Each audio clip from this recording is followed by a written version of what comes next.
السلام علیکم ورحمۃ اللہ وبرکاتہ۔ پچھلی ویڈیو میں ہم نے سورۃ البقرہ کی آیت نمبر 44 اور 45 ان کی تفسیر جانی تھی۔ آج انشاءاللہ العزیز ہم سورۃ البقرہ کی آیت نمبر 46 اور 47 ان کا ترجمہ جانیں گے۔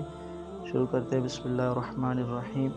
الذین یظنون، جو لوگ یقین رکھتے ہیں، انہم یہ کہ وہ ملاقو ملنے والے ہیں، ربہم اپنے رب سے، وانہم اور بے شک یہ الیہ راجعون اس کی طرف لوٹنے والے ہیں۔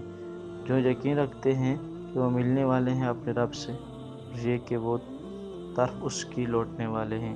یا بنی اسرائیل اذکروا، اے بنی اسرائیل یاد کرو نعمتی التی، میری نعمتیں جو کہ انعمت انعام کی میں نے علیکم تم پر، وانی اور میں نے فضلتکم فضیلت دی تمہیں علی العالمین تمام جہان والوں پر۔ اے بنی اسرائیل یاد کرو میری نعمتوں کو جو کہ انعام کی میں نے اوپر تمہارے، اور میں نے فضیلت دی تمہیں اوپر جہان والوں کے۔